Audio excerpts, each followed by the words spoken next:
Passe na motema en tout cas avec maman ya bana ebele tata bana ebele.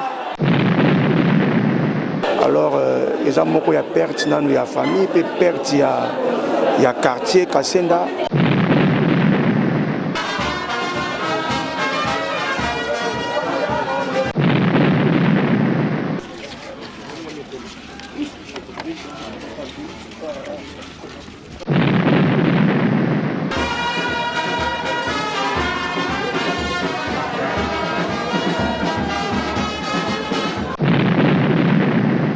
Il va mourir le tous à Ini, tous Banzambe, et l'autre besoin de la CT, tous à bon mot pour entrer, bisous les rabotis bisous.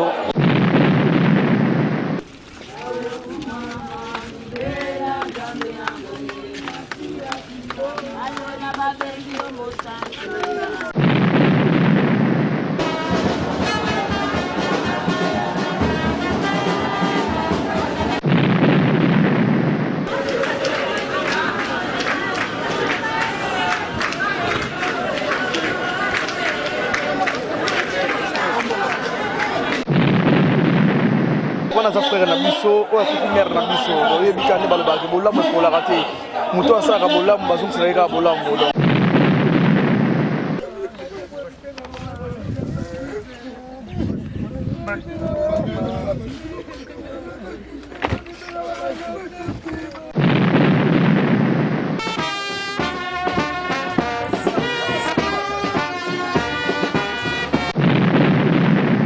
Não aceitou nem quebrar a sua fé, nem trair a pátria. E ela voltou e partiu.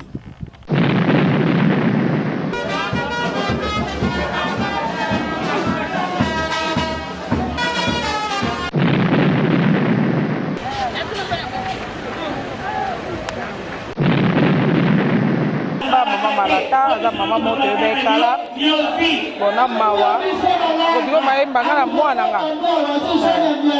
Mwana nga do ifuna kabula ni mawa tina su.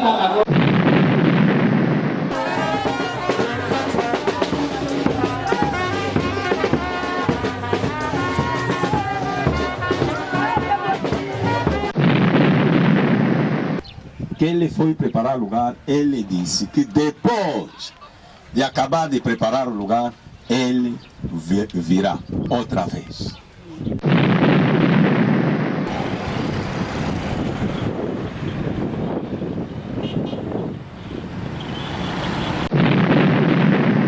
Outra vez. Fazer o quê?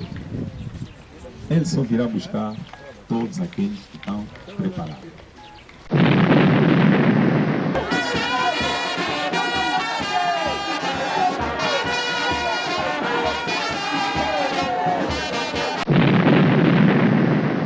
Aleluia, aleluia, aleluia, ao Senhor, aleluia, aleluia.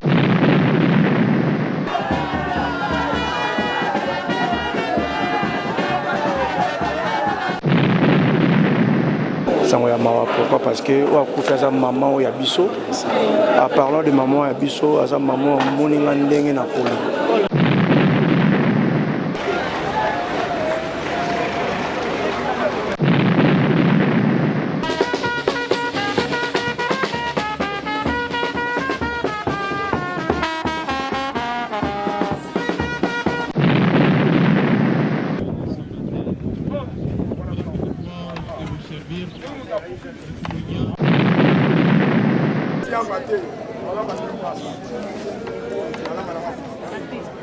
C'est pas fait pour moi,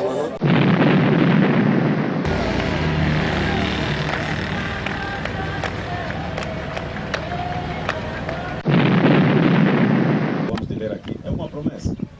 Ele prometeu. Ele Deus. Ezu biso oya kufi aza kaka mama na ye moko te to botingo azaka ya famille na bango ta koma de ya bato nyonso tu seke mama wana kufi aza mama na biso nyonso tu.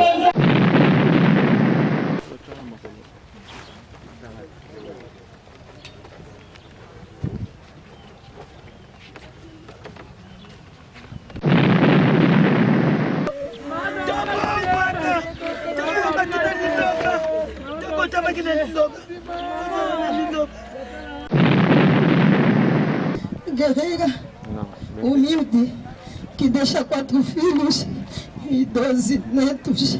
Nós, os filhos, os netos, sobrinhos, irmãos e toda a família, desejamos que a sua alma descanse em paz.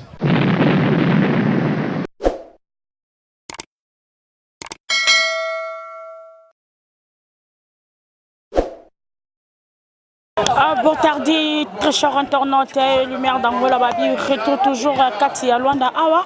Bon moni choucha lumière babi, la première toujours tournage au choucha lumière à Sali Kati na Luanda Awa ko tane Congo na ye karapo na matanga ya ba Rodrigo Maemba. Rodrigo azaki ndeko na biso to zakana ye mingi ana Luanda asala ba Paris Luanda auti ko kufela mama na ye na kombo ya Malata, mama na ye na kombo Malata zalaki na ye na Kati à Paris donc compte tenu toujours il y a courte maladie à ekokufa na niveau ya Luanda Awa bomoni mise en place sikawa pitozali awa biso batangola ultima ora to kitika babito kolela na ba o bazolela donc sekala ba o bazoseka biso to ependa kolela ensemble angola ultima ora to kolela na Rodrigo Maemba po ye auti kokufa la mama uti kotika biso mama Malata paix à son âme libota mobimba ya Rodrigo Maemba mes condoléances na biso angola ultima ora to présenter bino ba sincère condoléances donc chalimière aye vraiment esika wapi tolela ki mama na biso Malata yango mise en place yango toza awa na palanka na roi 1 esika wapi tolela ki mama biso Malata ba très cher internaute ne so bon vraiment élément ndenge nini ezoleka merci.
internautes nyonso vraiment tokomi na ngonga oyo bokomona vraiment sorti ya corps na kati ya salle esika pi tozalaki na kati ya Rouen bokomona ndenge nini sorti ya corps ya mama na biso malata ndenge ezoleka awa babitolela na baoyo bazolela toujours mama na biso azalaki mama moko boboto ezosala pasi donc vraiment famille mobimba to souhaiter to présenter ba sincère condoléances encore bomona vraiment sorti ya corps ya mama na biso malata bomona pe na cimetière ndenge nini eleki ndenge nini tozoke kokunda mama malata bomona tozwaki vraiment baélément mobimba mpona kosepelisa bino bainternaute nyonso toleli na Rodrigo Mayemba tozolela toujours na ye oyo abungisi mama na ye vraiment azalaki vraiment très cher mpona ye merci tolanda élément oyo ekosepelisa bino merci Trido.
leka bango siko liboso awa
fazer tudo no fundo não faz nada.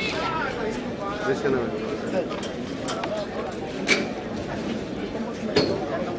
Desculpa.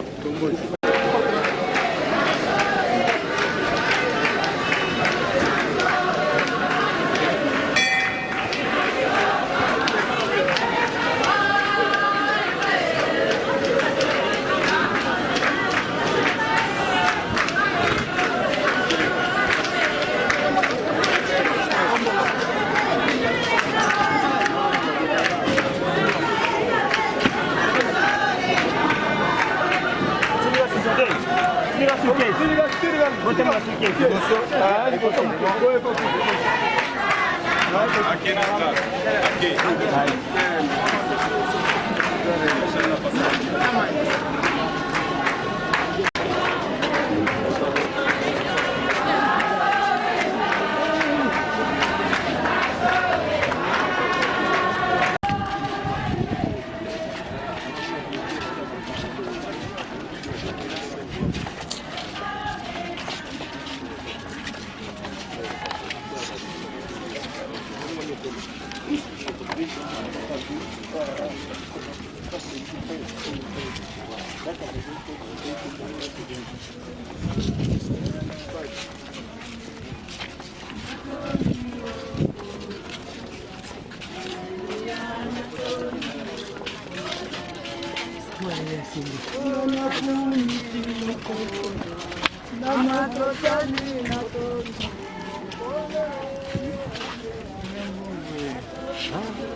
Lola Babengio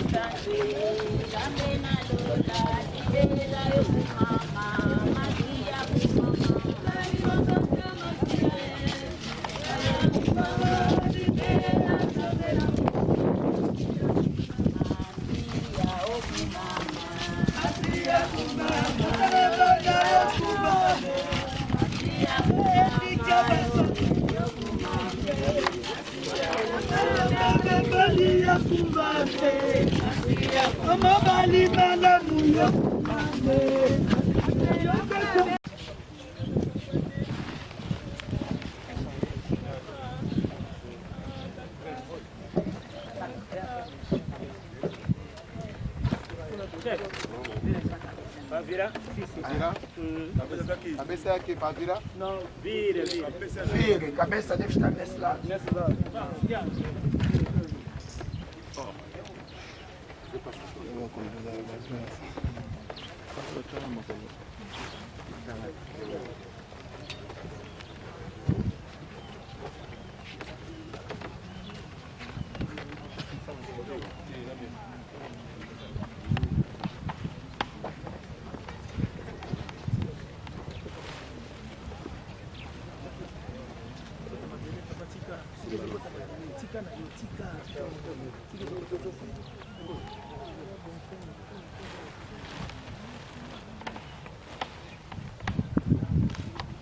Aleluia.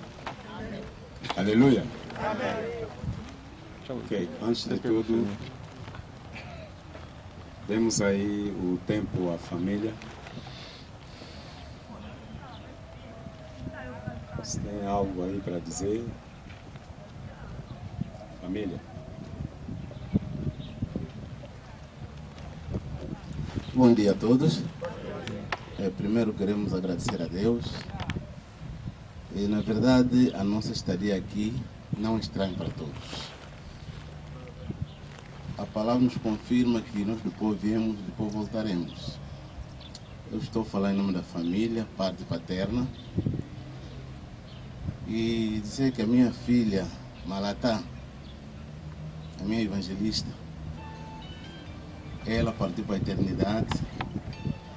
Nós, como os homens, fizemos tudo quanto temos que fazer, mas todos sabem que esse segredo é de Deus. Só Deus sabe o nosso destino. Malatá partiu, demos graças a Deus. Nós, como cristãos, não estamos para nós. Nós sabemos que na segunda vinda do nosso Senhor Jesus Cristo, há de nos encontrarmos nos ares. Mas eu queria deixar uma palavra especial para a nossa família e todos os presentes que nos acompanham. Para quem não conhece Jesus como único Salvador, é o momento de se arrepender e chegar-se a Jesus. Essa minha evangelista foi uma mulher de fé. Demonstrou isso diante dos homens. Fez 4 anos lá na Europa e não aceitou nem quebrar a sua fé, nem trair a pátria. E ela voltou e partiu. Mais uma vez repito, nos entregamos a Jesus, porque Ele é o único caminho, a verdade e a vida. Nós, na nossa família, não temos nada a dizer, a não colocar tudo a Deus. Isso que tinha para falar em nome da família, e que ao voltarmos daqui, seja uma reflexão para todos nós. Porque a nossa mamã, a minha filha, ela partiu, já não voltará. Então, agradeço a Deus, agradeço a todos quantos estão presentes, que nos acompanharam neste lugar. Já sabemos que depois viemos e depois voltaremos. Ela já não virá, e quando chegar o dia, nos encontraremos nos ar, como confirma a palavra de Deus. Mete sua licença. Muito obrigado. Ok, convidamos a diaconisa Eva a fazer a leitura da biografia. Vamos fazer a autobiografia da nossa avó. Magda Maquesse, que é conhecida por Mamã Malatá, mulher de fé, solteira, nascida aos 15 de setembro de 1954, filha de Cita Lucoque e de Madalena Matutuca. natural do município de Maquela do Zombo, província do Uís, residiu no município de Luanda, distrito urbano da Maianga, bairro Cacenda, rua 24, casa número 3, zona 6. Nos anos 60, ainda pequena, tendo em conta a instabilidade política que o país vivia, junto com seus pais e irmãos, partiram para o Congo Leopoldville, atual República Democrática do Congo, onde residiu na comuna de Kinshasa, rua de Baracá, número 61, onde passou a sua juventude. Fez o primeiro ciclo da escola primária de Laik, depois foi transferida na escola do segundo ciclo da Igreja Exército da Salvação, onde frequentou e concluiu a 9ª classe. Sendo uma mulher empreendedora, no ano de 99, junto com seus filhos, decidiu regressar à sua pátria que lhe viu nascer, República de Angola, para dar a sua contribuição na reconstrução da mesma.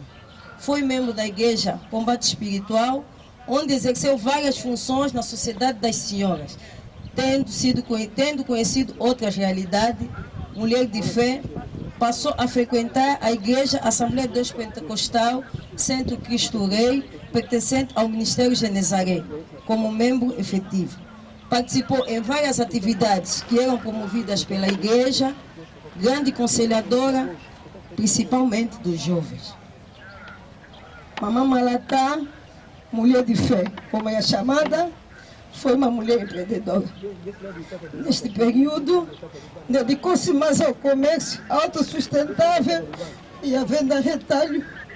Surgiram algumas complicações da sua saúde.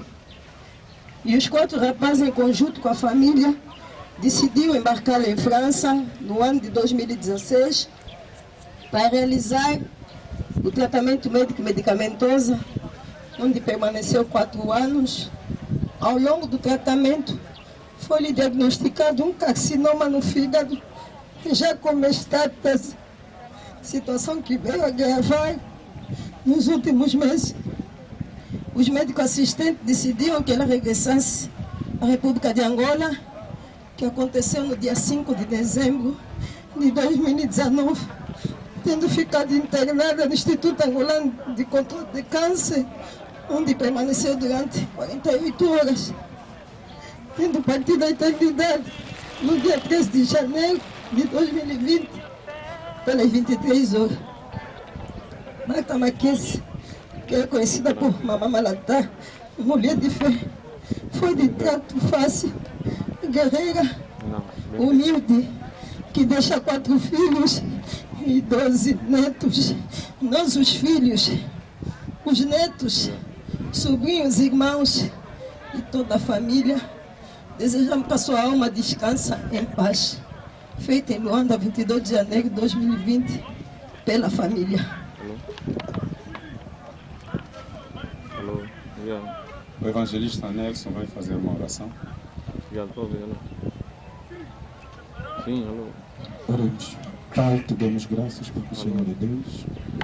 Pois a tua palavra nos diz que em tudo dei graças porque é a vontade de Deus para conosco em Cristo Jesus. Pai, te agradecemos por este momento porque eu acredito que foi a tua vontade. A nossa mãe partiu, deixando um vazio no nosso seio. Pai, eu acredito que ela está nos teus braços, no conforto, aonde ela sempre almejou, meu Pai, pela sua fé, esta fé que ela sempre carregou consigo. Pai, por isso aqueles que ficaram, não há palavras que nós possamos dizer para que possamos consolar, mas a tua palavra nos diz que aquele Consolador que o Senhor enviou da parte do Pai, que Ele possa consolar esta família enlutada, que possa curar esta ferida que foi aberta nos corações dos filhos, dos irmãos, dos tios, dos primos, dos amigos e de todos aqueles que direto ou indiretamente conviveram com a nossa mãe Marta. Pai, nós queremos deixar este momento nas tuas santas mãos. Sê conosco, Espírito Santo, continua a consolar esta família. Continue, Pai dos céus, a fazer com que a cada minuto, a cada segundo, o Senhor possa enxugar essas lágrimas, Pai. E que o Senhor possa trazer, Pai dos céus, o alento para esta família. É o que nós te pedimos, no nome santo de Jesus Cristo, que é o nosso Senhor e Salvador. Amém. No seu capítulo 14, começo a leitura no versículo 1. Assim diz a palavra de Deus. Não se turbe o vosso coração. Credes em Deus, crede também em mim. Na casa do meu pai há muitas moradas. Se não fosse assim, eu vos teria dito. Vou preparar-vos lugar. E quando eu for e vos preparar lugar, virei outra vez. Podemos repetir esta palavra? Virei outra vez. Virei outra vez. E vos levarei para mim mesmo, para que onde eu estiver, estejais vós também. Palavra do Senhor. Santo Deus, obrigado, Pai, pelo trecho dos testamentos que nós acabamos de ler. Dá-nos a luz, o discernimento, a interpretação de algo que cada um de nós vai levar no seu coração. Entregamos este momento nas suas mãos, do começo até o fim, em nome de Jesus Cristo. Amém. Ok. Acreditam que ele morreu. Mas eu te digo que ele morreu. Depois de 3 dias, ressuscitou. Hoje, ele está à destra do Pai, intercedendo por nós. E todas essas palavras que nós acabamos de ler aqui, é uma promessa. Ele prometeu. Ele é Deus. Quando fala, ele cumpre a sua palavra.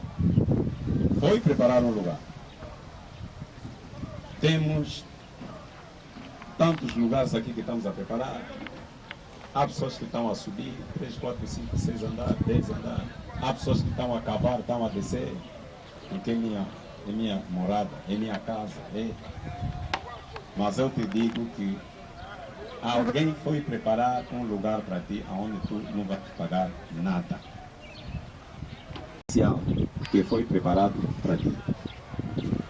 Então, se Jesus prometeu que ele foi preparar o lugar, ele disse que depois de acabar de preparar o lugar, ele virá outra vez. Queria só te fazer lembrar que Jesus Cristo voltará e virá outra vez. Ainda ontem à noite, pela pequena exortação que nós tivemos, eu estava a cantar Ludia, Lunoa, Luvanga, Maluzolele, Diambo, Ye, Kangwa. Comem, bebem, fazem tudo o que quiser, mas cada coisa tem o seu tempo. Podemos brincar, podemos fazer tudo o que podemos fazer agora, mas aquele tempo chegará. Jesus virá e voltará outra vez. Fazer o quê? Ele só virá buscar todos aqueles que estão preparados. Todo aquele que está preparado. E esse todo aquele que está preparado é quem? São quem? Somos nós que estamos aqui, estamos ouvindo esta palavra. Se alguma vez essa palavra já passou na sua cabeça, eu vim hoje só para te fazer lembrar que Jesus virá outra vez. Prepare-te ao encontro do teu Senhor. Pode dizer amém? Amém. Pode dizer amém? Amém. A mamãe abençoe esta palavra. Diz na pessoa que está ao seu lado que Jesus virá outra vez. Prepara-te ao encontro do teu Senhor. Muito obrigado.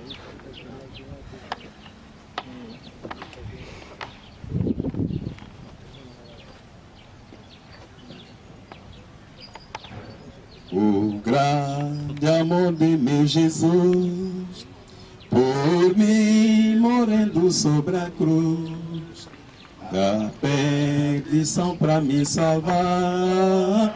Quem poderá contar? Quem pode o seu amor contar? Quem pode o seu amor contar? O grande amor do Salvador, quem poderá contar? Quem pode quem pode o seu amor contar? Quem pode o seu amor contar? O grande amor do Salvador, quem poderá contar? A terra de onde veio e o Espírito volte a Deus que o deu, com a certeza da ressurreição para a vida eterna de todos os que dormiram em Cristo. Amém. Todos que dormiram em Cristo, quando soar a trombeta, ressuscitarão. E os vivos, graças a Deus, se naquele dia te encontrar vivo, me encontrar vivo, seremos transformados, e todos com aqueles que dormiram em Cristo estaremos nos ar, nas nuvens, a se encontrar com o nosso Senhor. Amém.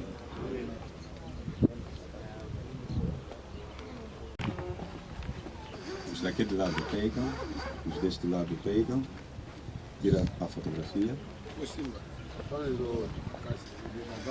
Yesu ni wafela banati wamona pasizingi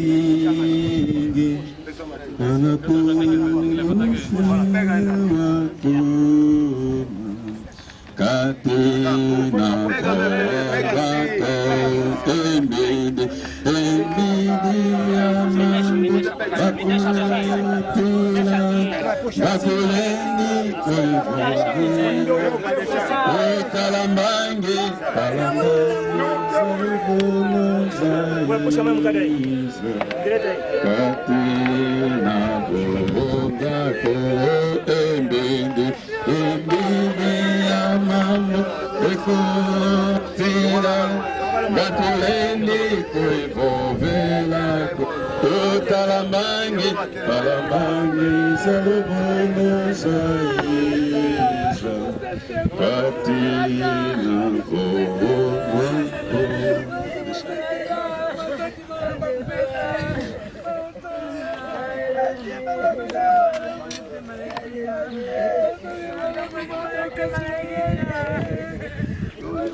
Terra, terra.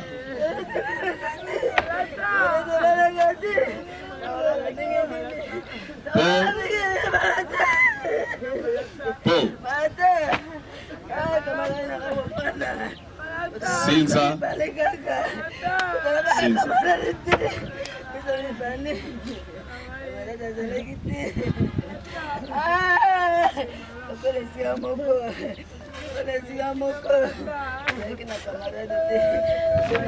Aleluia, aleluia, aleluia ao Senhor. Aleluia, aleluia, aleluia. Aleluia, aleluia, aleluia ao Senhor. Vamos cantar, vamos cantar.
David a ses pas.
Apandaki na ye, fallait pas.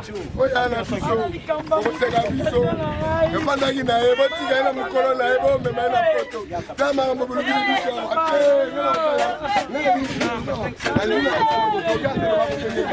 malata apandaki na ye, botika malata kwa mukolo. Kama mbulu malata.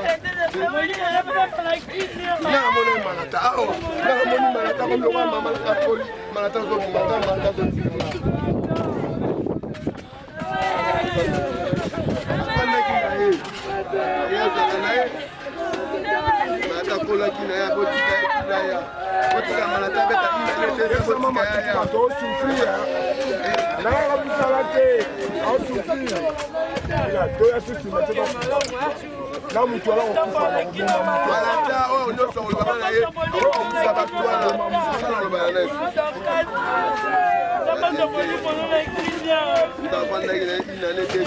C'est normal.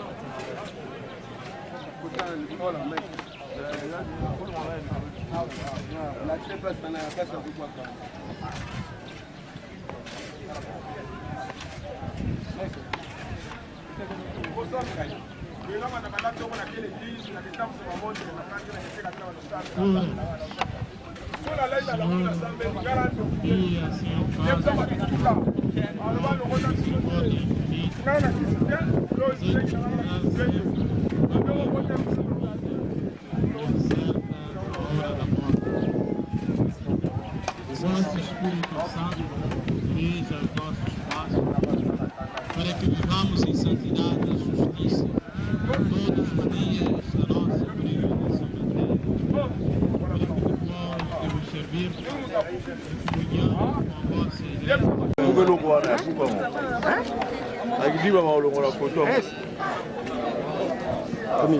Maître Meg, comment?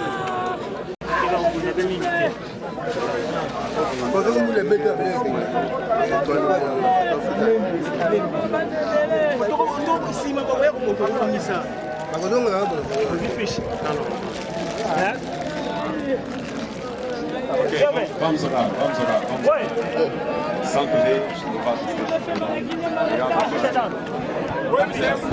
e seu apoio, desde que chegamos aqui até esta noite. Já acabamos de depositar a nossa mamã na última rodada. Precisamos que o Senhor possa nos acompanhar no nosso regresso. Em nome de Jesus Cristo. Amém.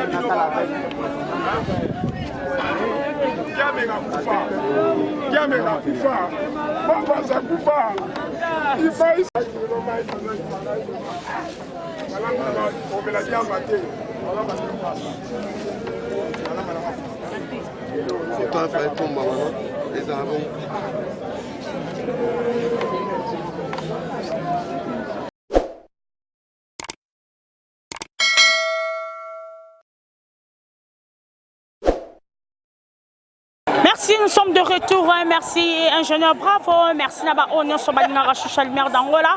Babito Outi vraiment retourne à Bisso ya cimetière. Bon, mais un peu tous autres vraiment interview par rapport à Batou. Nengeni Bakolobela, Nenge Matang et l'équipe parce que bon, Nengeni Banoko Balobi, Papa Leki Balobi, Batu Balobi Moutou Yasuka Akufi yo. Donc, Moutou Moussousa Koufate, maman Malato Saki, maman Moko Boboto, maman Malata, pourquoi Bamema qui on a poto, Batu Balela qui est pessi pas, c'est Ninkoloba vraiment que Bazala qui vraiment n'a pas ça. Donc, tu l'as interviewé par rapport à Libota, tu l'as interviewé par rapport à moi, Nandenga Koloba, Bokoye, maladie, ni maman, Abisso, Akoufeli, tu reçois vraiment, avant la carte d'interview, na micro, il y a Choucha Lumière d'Angola. Merci beaucoup. Maman, il y a carte Libota aux ananas.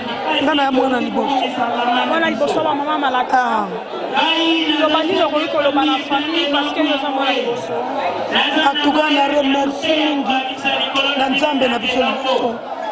Boto ya lobi atana mikakatano tana pasi atana bokauke tana kufa totondaka ye tokumisela ye yango tosengi merci wana mpe tozwi moweyi na ndako ya malili toke azongi suru na mabele totongi nzambe ase eloko eleki na motuya kati na libota naboyi boyini naboyi bokabwani naboyi kozanga bolingo naboyi kozanga verite tango ebele mitango kitoko yango tonduka bokonzi na likolo yango eleki na motuya comme témoignage ni mama azalaki nango en tant que yo ya na eleki na yo ntango ozovanda po ezosala pasi eloko eza kopesanga pasi na motema atuka ayaki mama ya bana ebele tata bana ebele oyebi ayaki na kanda me akokanga kanda ntango molai te mpe ayaki makasi na mombongo ayaki mpe na makasi ya liloba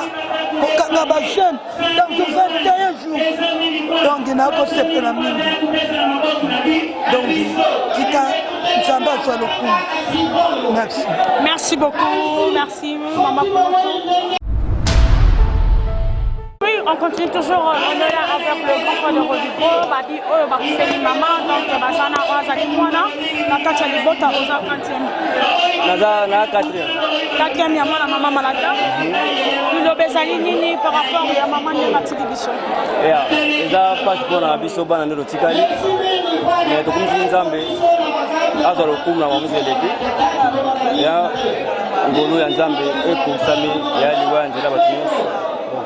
Donc témoignage en tant que Yazaki maman, non témoignage ni oh maman tiki to liloba ni maman tika ki pour la liloba.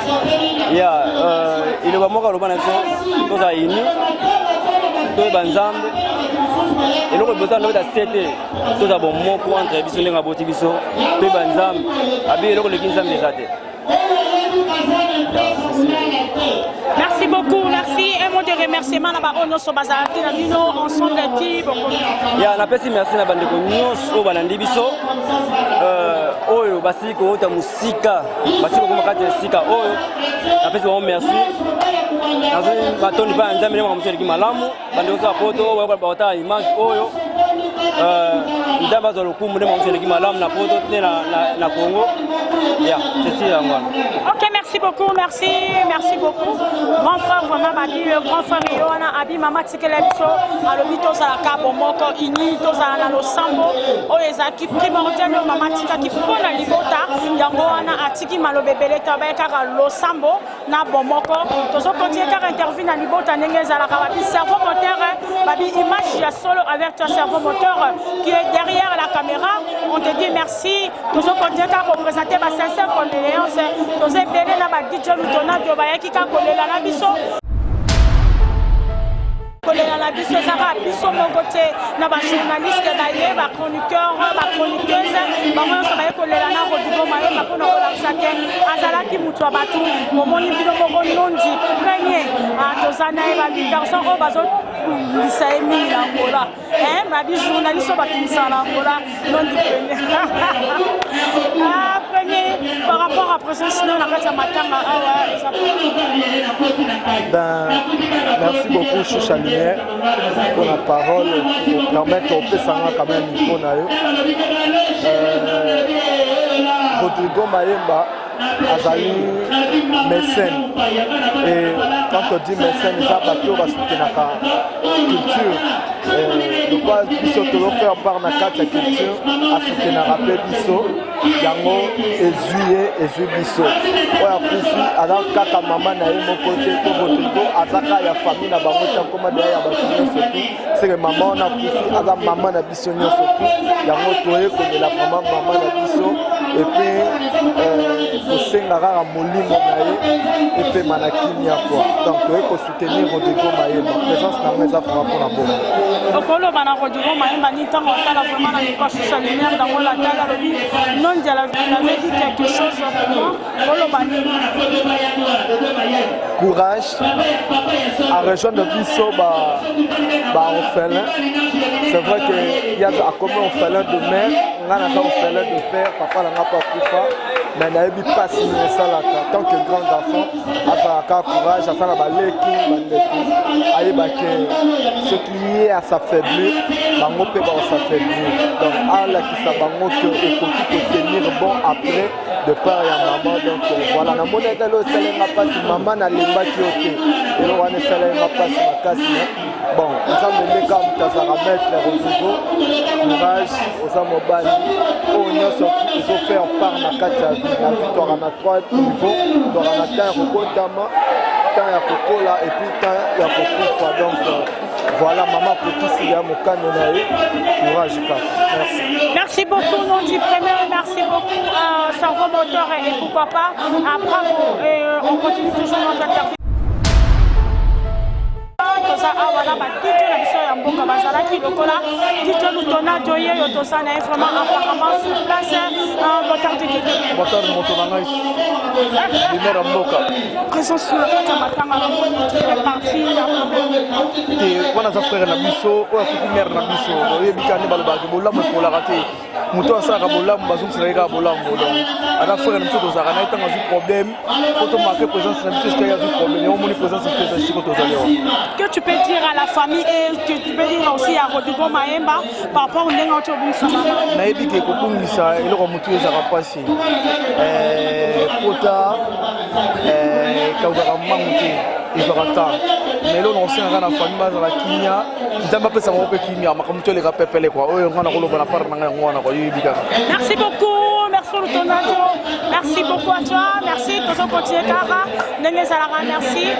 On est là vraiment, Tozo Kaka, ma bien interview, Tozo Bela Kaka, Tozo Sala Passi, Rodrigo Mayemba dit, maman n'a lemba qui était, et la suite à ça, quand on a posé maman n'a lemba qui était, mais quand Dieu il reçoit, et ça la rara Passi, et ça la rapombo, donc Tozo continuer Kara, Sala Nene Zalaka, nous continuons toujours notre interview, on est là, Tozo Rara, mais quand même possible par rapport à la ville, on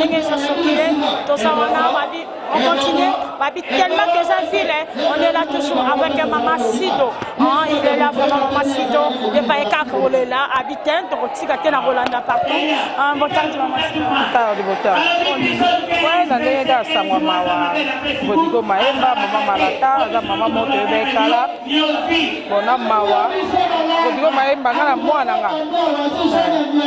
Moananga, donc il faut la Kabulani Mawatina. Comme message, on va remonter à Maman Sido, après la Katia Libota et Rodrigo Mayemba, message bon message Mayemba, ça va Rodrigo Mayemba, courage. Maman Botier, Maza Bandeko Nae. Ayoka Bandeko Nae, Oba Omba Oloba Yoka. nayebi kaka soki mutu na liboto osamwa mama la mabima ndoki andimaleka bakange ndoki mponga mama na ye na manganga akobaneka ndoki seke manganga yo topesi mangwani te tondimaka te tobimaka bavictime na kati ya liboto so likambo ekwei yoka mutu oza étoile baofise ka sirios donc voilà ma condoléance courage kaka azalaki mama moko aimable bato balingaki ye mingi nzambe eza destin tobotama po tokufa. Merci beaucoup maman Sidi Manganga, donc merci pour le message. Babiba message pour pas y redouveau koyoka redouveau maema. Choucha présenté sous ma sincère condoléance à la famille, toute la famille vraiment. Tous ensemble va le but paix toujours ezala en quatre la famille, union aussi ezala yozali leki ozakona ba yaya, ba maman kulutu basa, ba maman leki basali, ba dili bote ça toujours soudé.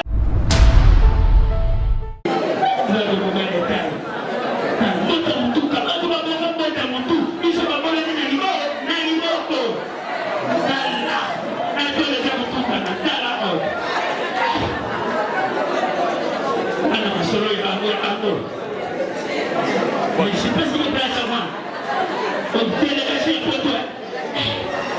Des grands producteurs. Quel niveau? Il y a un assistant qui est prototé. La boule qui est prototé, il y a un malade qui est malade qui est pété. Malade qui est la cirrhose des fois. Cancer. Il y a un talent.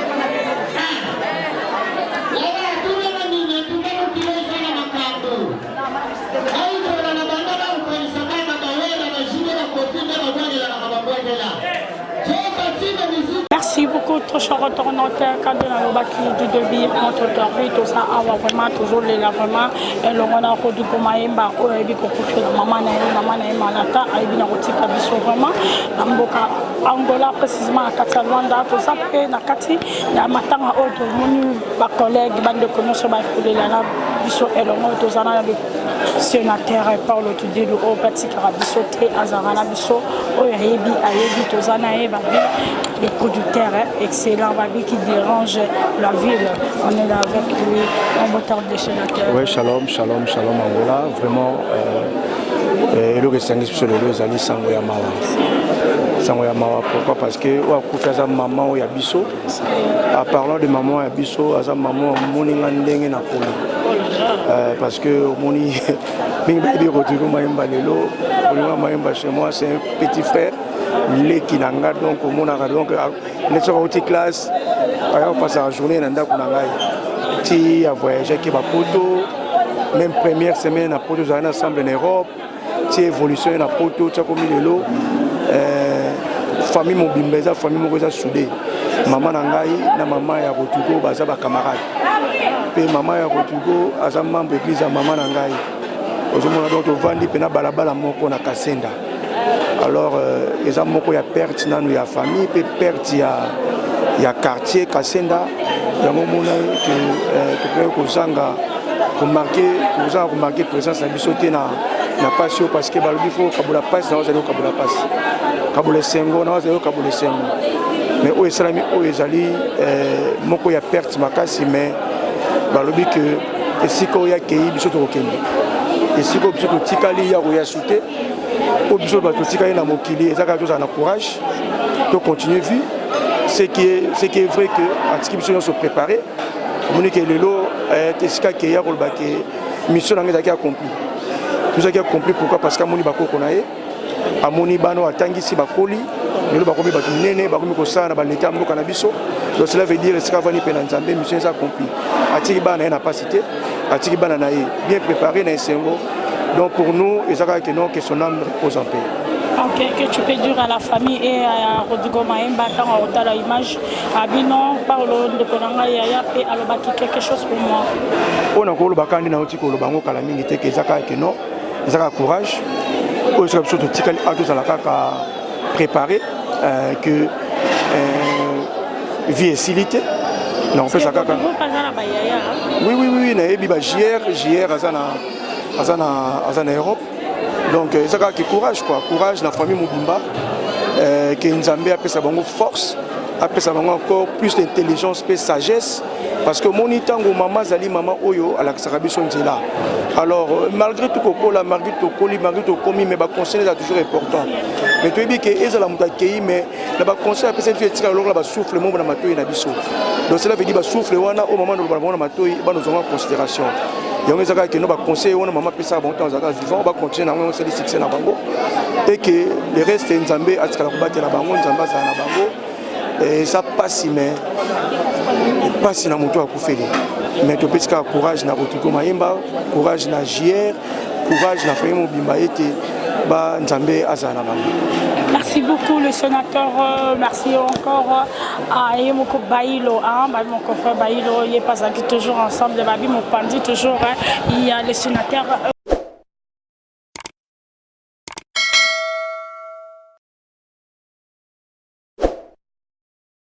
Merci beaucoup, Bolandi Binomoko, Makamunyo Sonenge et les Kaki Matanga, la biso ya maman du début à la fin, vraiment. Merci beaucoup, la famille Mobimba, la Tiki Bino bien, famille Mobimba, Botika la Boboto, maman Biso, Malata Akei, Atiki Libota, toujours Bozala Ini. Et je dis encore à Rodrigo Mayemba, O Azali Ndeko, O Azali Moninga Malamu, Babi Libota, toujours Bozala Soudé, Bozala Ini, Union, toujours Zana Libota, maman Kei, Botika la bien. On se retrouve, je dis encore, merci à ingénieur bravo pour na bolingo wana ya rotambola ya rosa toujours pour numéro d'angola ale kasus na micro merci na ba onyo so balinga rangai merci et je dis bye bye à tous les amis de Rigon Mayemba à tous les confrères tout et je dis merci pour la présence na binonyo so bozala qui est ensemble bolelune maman famille libota mobimba donc to seri bino lisusu merci to pesi bye bye.